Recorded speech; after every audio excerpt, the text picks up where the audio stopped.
Bismillahirrahmanirrahim. Kajian kitab Tafsir Yasin Hamamizadah episode 10 ini masih melanjutkan bab yang kemarin adalah wa naktubu ma qaddamu wa asarahum wa kulla syai'in ahsaynahu fi imam. Bismillahirrahmanirrahim. Kama qala Ibnu Abbasin radhiyallahu ta'ala anhuma fi sababi nuzuliha, kados persis ingkang dipun ngendikaaken Abdullah bin Abbas inggih menika sebab dipun turunaken ayat menika wa naktubu ma qaddamu wa asarahum, kami mencatat semua amal yang sudah mereka kerjakan, bahkan bukan hanya amalnya saja, bekas-bekas langkah-langkah kakinya aku catat satu persatu, kata Allah Subhanahu wa ta'ala. Maka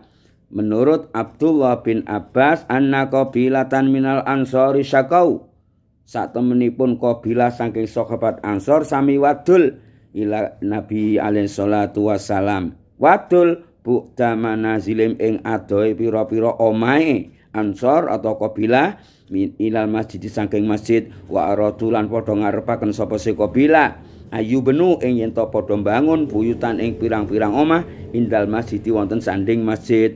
Wa anzalallahu ta'ala mangko nurunaken Gusti Allah taala hadhil ayah menika ayat wa naktubu ma qaddamu wa asarahum, ingkang kurang lebih artosipun ora apa-apa umamu ado saka masjid krana bekas-bekasmu, langkah-langkahmu tak catet, dicatat oleh Allah satu persatu.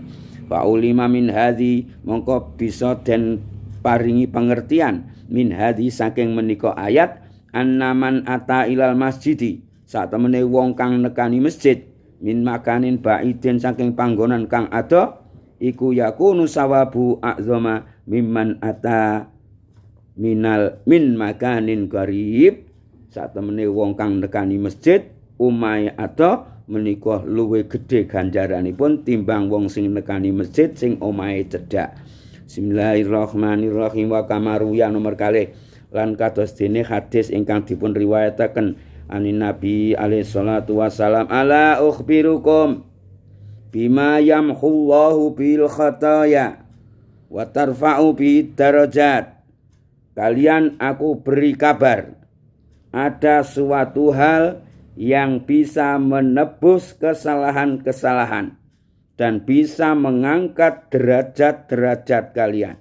Hei sahabat-sahabatku, kalian aku beri kabar ada suatu hal yang bisa melebur dosa-dosa kalian dan mengangkat derajat kalian. Amalnya sepele. Apa itu Rasulullah? 1. Isbaghul wudhu'i indal makarih wa kasratul khatawati ilal masjidi wantidarus sholati ba'das sholati. 3 kata Rasulullah. Yang pertama, membiasakan wudhu dalam posisi seberat apapun, posisi panas, posisi dingin, pokoknya kau selalu menjaga wudhu. Yang kedua,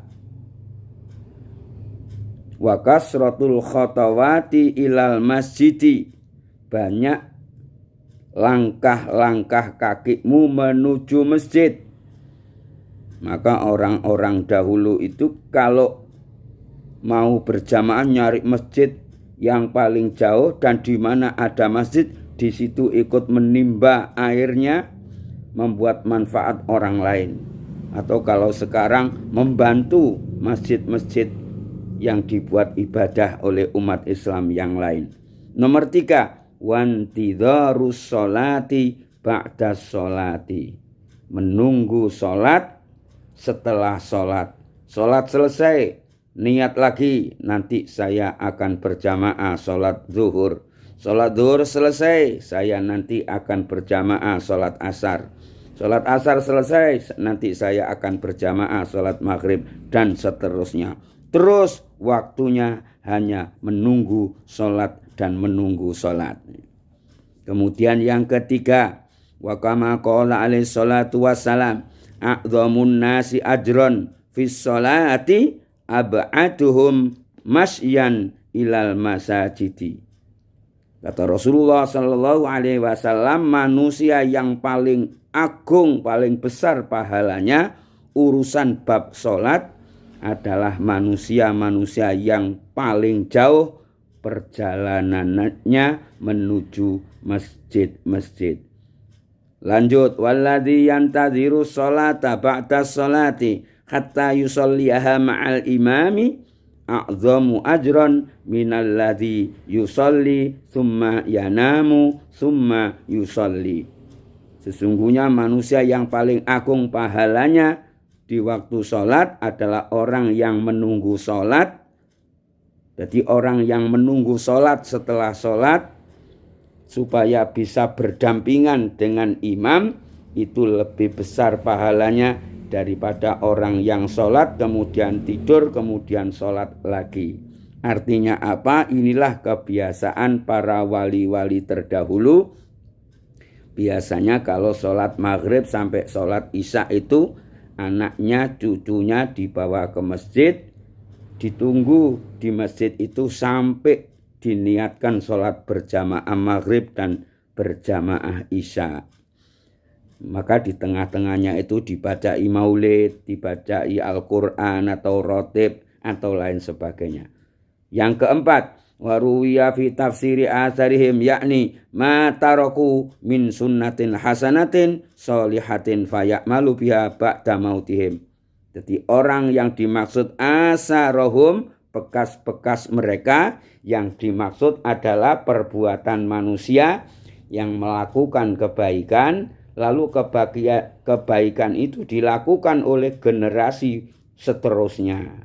Maka orang yang sudah meninggal karena dulu punya tinggalan amal diteruskan oleh santri-santrinya, diteruskan oleh murid-muridnya, dia terus masih mendapat kiriman pahala. Sebab ada hadis Nabi Muhammad sallallahu alaihi wasallam, man sanna sunnatan hasanatan falahu ajruha wa ajru man amila biha ba'dahu min ghairi ayyang kuso min ujurihim syai'a.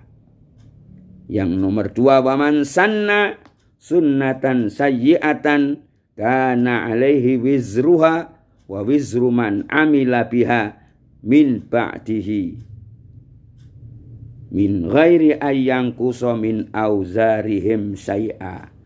Maka ada istilahnya sedekah jariyah, amal sunnah jariyah yang terus mengalir ila yaumil qiyamah, yaitu perbuatan orang-orang baik, amaliyah orang-orang baik, kemudian diteruskan oleh generasi penerusnya kebaikannya. Dia terus mendapat kiriman pahala dari Allah Subhanahu wa ta'ala. Sebaliknya, kalau ada orang melakukan kejahatan kemudian ditiru oleh anak-anaknya, ditiru oleh keluarganya, ditiru oleh generasi penerusnya, maka yang mengamalkan kejelekan itu terus juga dapat dosa kiriman dari generasi-generasi seterusnya. Allahumma hdina fiman hadait. Insyaallah kita diberi hidayah oleh Allah Subhanahu wa ta'ala, dimasukkan dalam golongan orang-orang yang sudah mendapat hidayah dari Allah Subhanahu wa ta'ala. Amin amin ya rabbal alamin.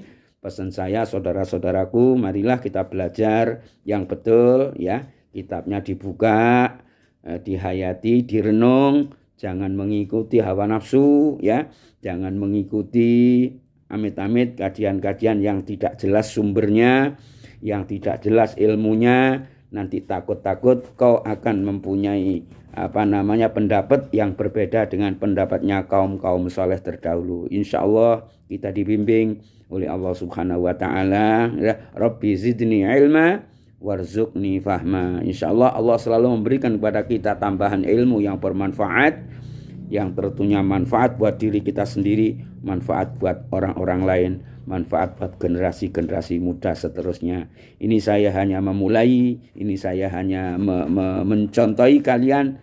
Belajarlah dengan sungguh. Yaftah alaika futuhal arifin. Insyaallah. Assalamualaikum warahmatullahi wabarakatuh.